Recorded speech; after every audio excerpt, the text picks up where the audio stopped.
we got this all tilled up and it is ready to seed down. So the next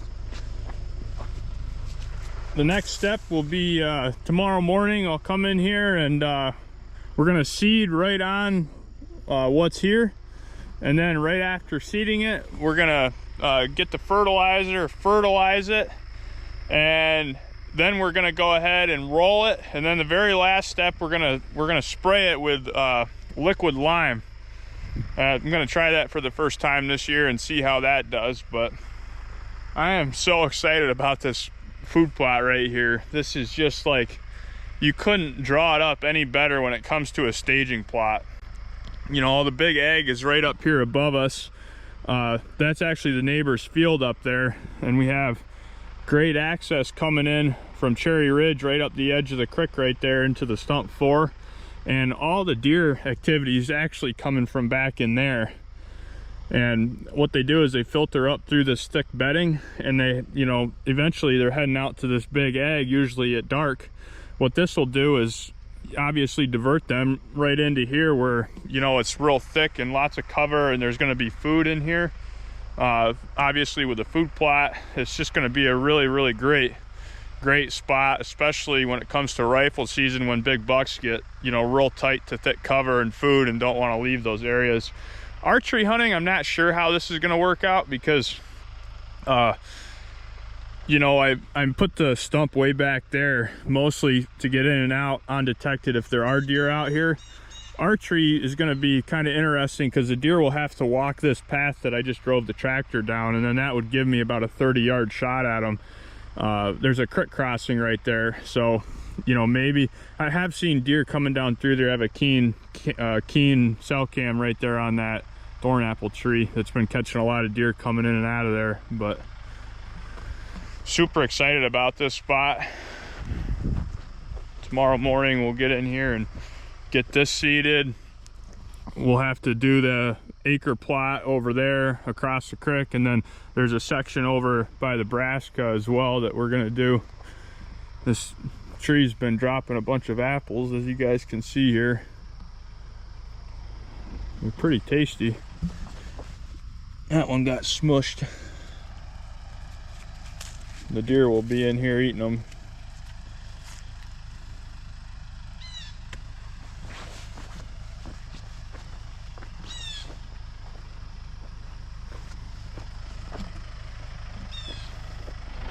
So this is the path that I'll come in on. You can see I left this thick wall of brush right here. You can get all the way through here, right to the creeks right here.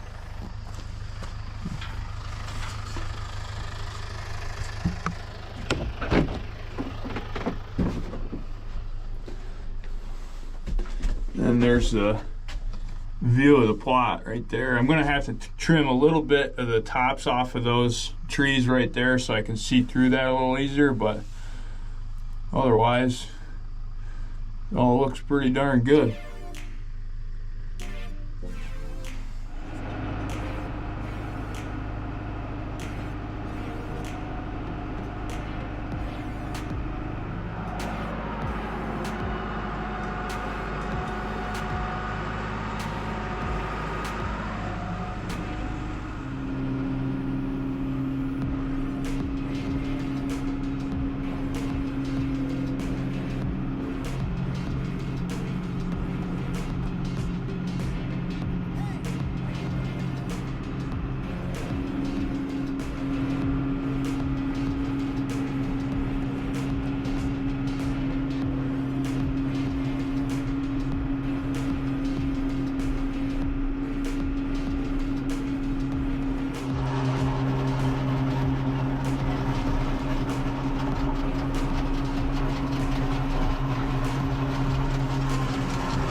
Well, it's the next morning, and as you guys saw last night, I got these hidey hole food plots all tilled up with Vern's rototiller. And today is plant day for this harvest salad from Real World. Picked all this stuff up at Ravlin Hill Archery. You can get your triple 19 or whatever type of fertilizer you need. And then back here we're doing an acre of harvest salad, which is cereal grains and Australian winter peas. That does an acre. This is just under an acre altogether. I took and walked the perimeter of it and used the onX app to figure out just how much acreage I had in here. And then we're gonna do a bag of clover and chicory after we plant the harvest salad. This will be nice. You know, these grains will all come up next spring and create a good cover crop for the clover. So that's really the reason I'm putting the clover in there for next spring. So there was some pretty big roots in here I wanted to pick out of here before we go ahead and plant, but this all tilled up real nice, and I think it's going to plant real nice as well. So that's the next step. Well, the very first thing we got to do is get the seeder set right for our seed rate. Mixes like this are pretty tough because you have different size seeds. You know, you have winter peas that are like that, and then you have oats that are bigger, and then you have, you know, even smaller seeds in there. So it's important that your seeder is set right. You know, in some cases I would just seed this by hand so I could have a better feel of, you know, how the seed's coming out. But with this being an acre and it being 80 degrees out, I think we're just going to go ahead and set the seeder up. So that's the next step, is getting this set correctly. So here's our seed mix, as you guys can see, and I've got my opening down in here about that big, about as big as my finger, for that seed to go through. I want to err on the side of too little and too big, and I plugged them with these leaves for now, and we're just going to put a little bit in here and start up the edge just to check on our seed rate and make sure it's about what we want.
We got an acre of harvest salad all spread out here, and I had the seed rate a little low on that seeder, which was perfect, so I could actually go over everything a couple times before, you know, it was empty. And you can see here, there's an oat right there, and then there's it looks like some type of rye grain.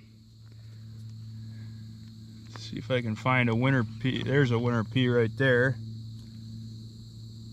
So we got, looks like we got good coverage everywhere for the most part. Now we're gonna take and I'm gonna spread that clover and chicory next. Then we're gonna do the, after that we're gonna do the fertilizer, and then we're gonna roll it, and then we're gonna later this evening we'll come back with liquid lime and spray it. So those are the next few steps.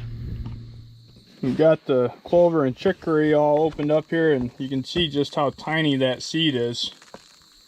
So we got to make sure when we set the seeder, I've already preset it, but I just made sure that that opening was absolutely tiny at the bottom there, just a crack essentially.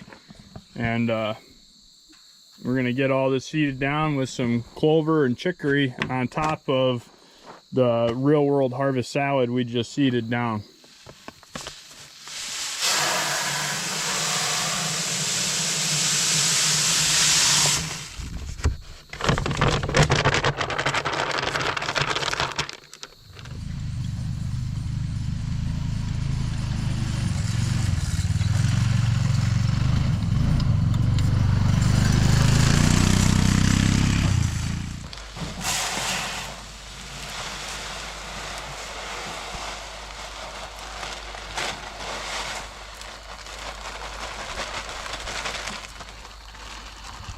Well, we got the harvest salad spread, we've got the clover spread, we've got all the fertilizer spread. Now we're gonna take and just pack it all in. We're gonna roll it, and then the last step will be spraying it with the liquid lime. Then we just wait and see what happens.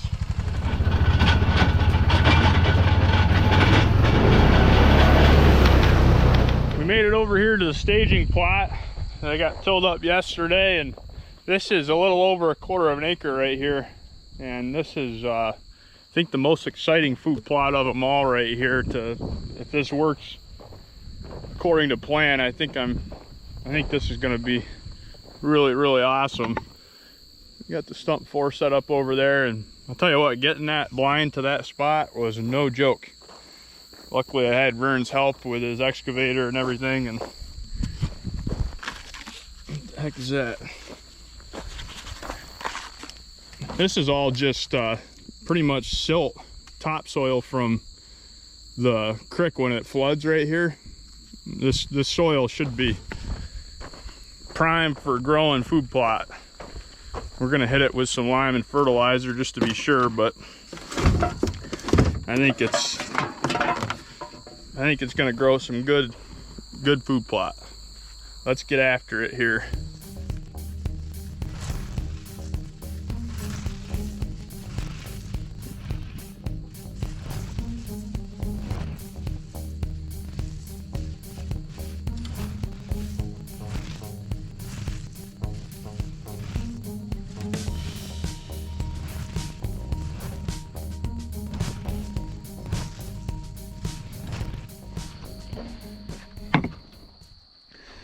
Well, we're over to the plot that I tilled up first thing this morning. This is a little over 1/4 of an acre right off the brassica plot up here.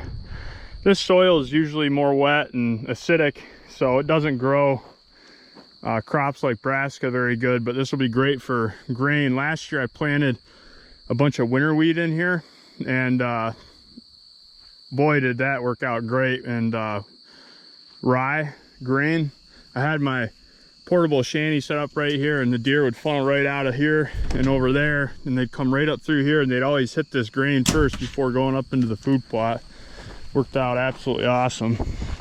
So we're going to do the same, although this is a super rocky little area down here. I don't know really why, but it's amazing. That food plot over there, not a rock in it. That corn, there's literally no rocks in that plot. It's the nicest loamy soil you ever seen. And 150 yards to the east, big ass rocks everywhere. And they just keep coming back year after year.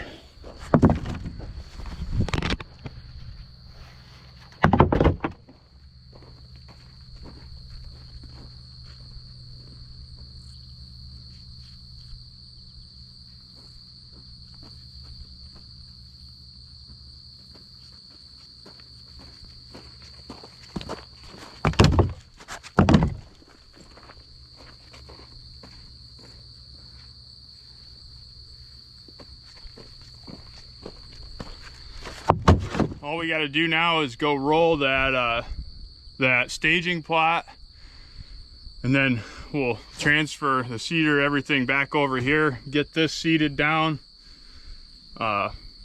fertilized, rolled, and then all we'll have left to do is spray all the plots that we did today with a liquid lime, and we'll call it a day. We started about 8 o'clock this morning, and now it's I think around 3:30 or 4 o'clock, so we've made pretty good time. Let's go put these rocks down in Cherry Ridge in the muddy path.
Well, we're almost done, everybody. We got all 3 fall plots in. We've got harvest salad topped with the chicory and clover from Real World.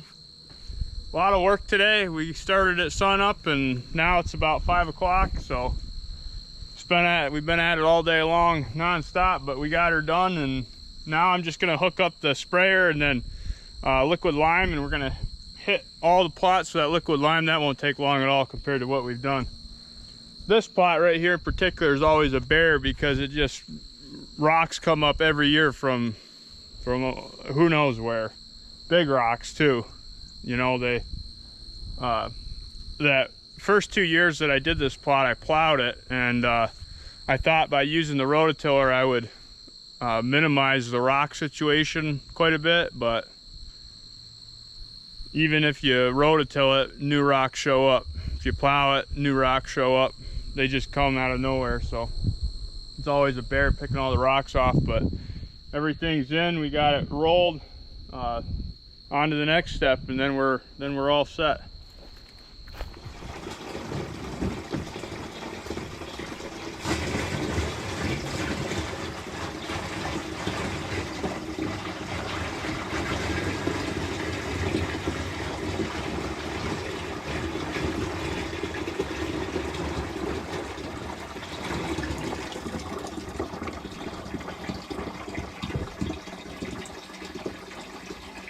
Well, it's the next day, and we've got this Super Lime Plus. It's just liquid lime that we're going to go ahead and spray on all the plots we got planted yesterday. What's unique about this liquid lime is it starts working in the soil immediately, whereas if you use pelletized lime or powdered lime, it doesn't instantly start working. It takes usually 7 to 12 months for it to actually start working in the soil. So this is instantly working, and it's going to provide nutrients and everything you need in the soil when you need it most right after planting. So we're going to go ahead and get this spread, and you can actually pick this up at Ravlin Hill. They carry this along with the 1919. Everything you need you can get right there, so pretty darn handy.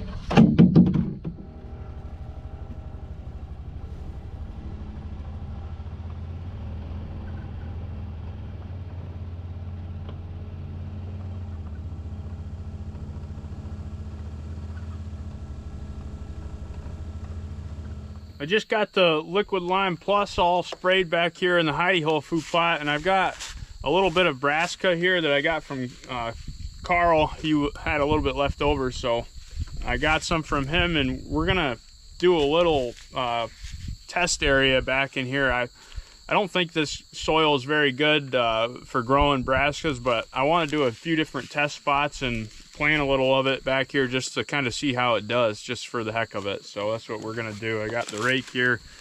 We're gonna go ahead and just throw a little bit of it on the ground here and see what happens.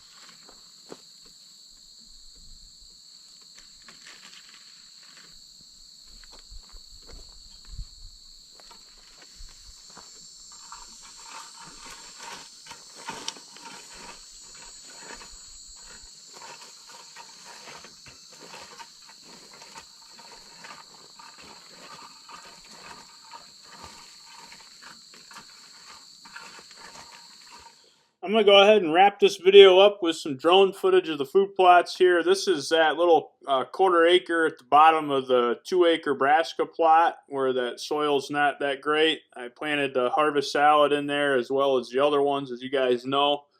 In total, we have about 8 acres of food plot on this portion of the road, just in this little area in Cherry Ridge between the brassica corn and the harvest salad and the hidey hole food plots that I planted. You see the brassicas coming up really well right there as well. When we go down to the hidey hole food plots, you'll be able to see how those are tucked right into thick bedding next to the ag field, and how I'm super excited about those food plots down there. I'm so excited to see how they do too. I really took a lot of time on those food plots, and I think they're going to do really well, so I'm looking forward to that.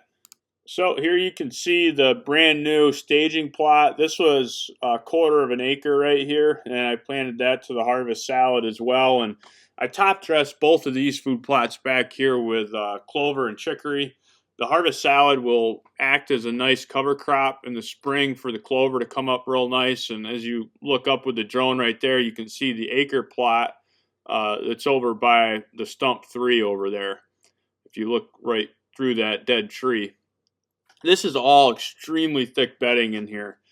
This is an area that, you know, a mature buck will get into, and as long as there's food somewhere nearby, food and little to no pressure, a big buck will live in there during the hunting season. He'll get in there and feel comfortable and know he has access to good food close by. This food plot over here by the stump 4 is going to be really nice because a lot of the deer that are going out into the big ag field to the right of the screen right now are certainly going to be stopping in this food plot in the staging area, so to speak, and kind of hang out there until it gets dark, eating on, you know, whatever the harvest salad produces in that food plot. So I'm excited to just kind of see how this alters the deer movement and how that food plot actually does. And with this other food plot back there, I added over a quarter acre to that one too. As you can see to the right there, I really expanded that food plot a lot. And mostly, you know, the most important part is making sure you get that canopy open to get sunlight in there. You know, it doesn't matter how good your soil is, if you don't get sunlight to those crops, they're not going to grow very good. So I took out a bunch of those big maple trees and just opened that canopy up a lot, and should be a really good situation in there. I already like how the deer are using that. I walled up the left side of that so they can't cross the creek. They kind of have to go down the edge of that creek and then go right through the opening by the stump 3. It'll be great for archery hunting. Super excited about this upcoming hunting season, and I can't wait to you know, video it and show everybody how my season goes. And I hope that you guys have a good hunting season. I'm going to be doing a few more videos here and updates on the food plots and how they're doing. I hope everybody's got their food plots in or is in the process of getting them in. And good luck to everybody. Thanks for watching.